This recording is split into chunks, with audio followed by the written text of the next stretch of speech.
ഒരുപാട് നാളത്തെ ആഗ്രഹമാണ് ശ്രീ ആറന്മുള പാർത്ഥസാരഥി ക്ഷേത്രത്തിലെ വള്ളസദ്യ കഴിക്കുക എന്നുള്ളത്.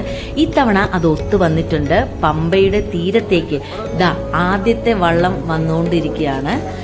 അവരെ സ്വീകരിക്കാനുള്ളവരും കടവിൽ റെഡിയായി നിൽക്കുന്നു.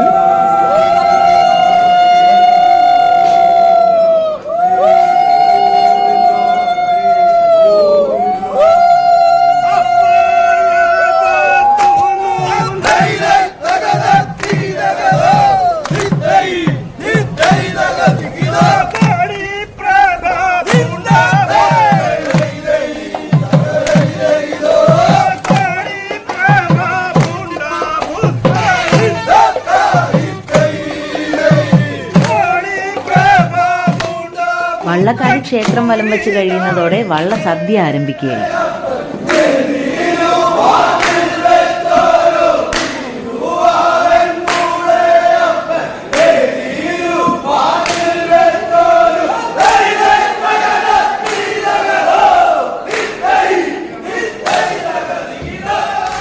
അങ്ങനെ വള്ളപ്പാട്ടൊക്കെ കേട്ട് വള്ളസദ്യ കഴിക്കാൻ പോവുകയാണ്. മനസ്സ് നിറയെ ഇല നിറയെ വിഭവങ്ങളുമായിട്ട് വള്ളസദ്യ റെഡി. ഇതിനെ പറ്റിയിട്ട് ഒന്നും കമൻറ്റ് ചെയ്യാനില്ല.